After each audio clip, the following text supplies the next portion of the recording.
habang hinintay mo ang delivery ng blessing ng ipag-pray mo, madalas may kaba, may pagod, may tanong sa puso mo na darating pa ba?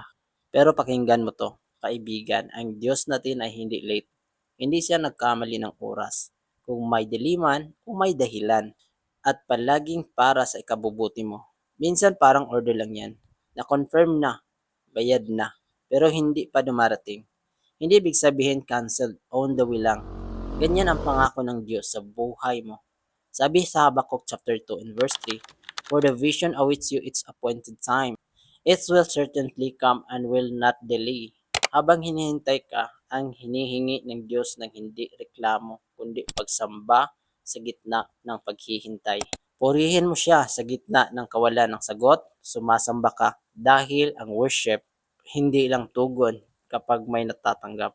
Ito ay tiwala kahit wala pang nakikita. Sabi sa Isaiah chapter 40 and verse 31, "But those who hope in the Lord will renew their strength." Kapag pagod ka na, may lakas siyang binibigay. Kapag tahimik ang langit, hindi ibig sabihin absent ang Diyos.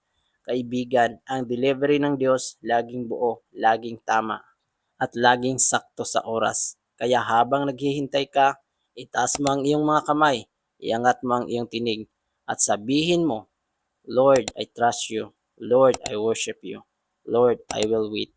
Dahil darating din yan at kapag dumating, mas maintindihan mo kung bakit kinakailangan mong maghintay. Your blessing, Lord, is all I see.